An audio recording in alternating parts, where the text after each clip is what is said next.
بفکشان زیر لحاف چشمان باز، نه صف که فرداست بر من آویزان. سنگینی مایه ها چون سکه های خورد، اکنون در کف دستم جمع شده از چه زود.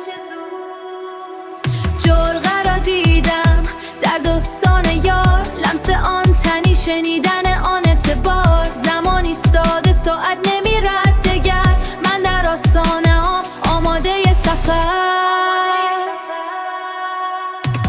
جادو از فرداست تنینش در دستانم، روزی که منترش بودم در ضربان جانم.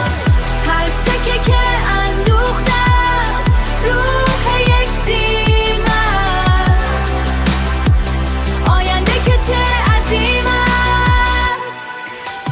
انگشتانم در هوا پیش میوازند، انتظار سوزان پوست رویاها میسازند. باز کردن آن جعبه بوی چوب نو، نه یک شیعه که زندگیست در تکاپو. خواب حالا لوکس از رویها شدن عیان، آنچه میجستم یافتم در این میان.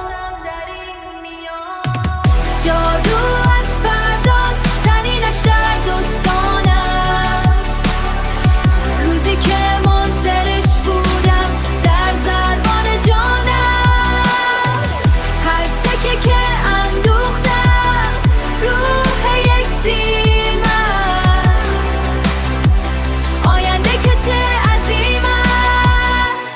فقط یک شب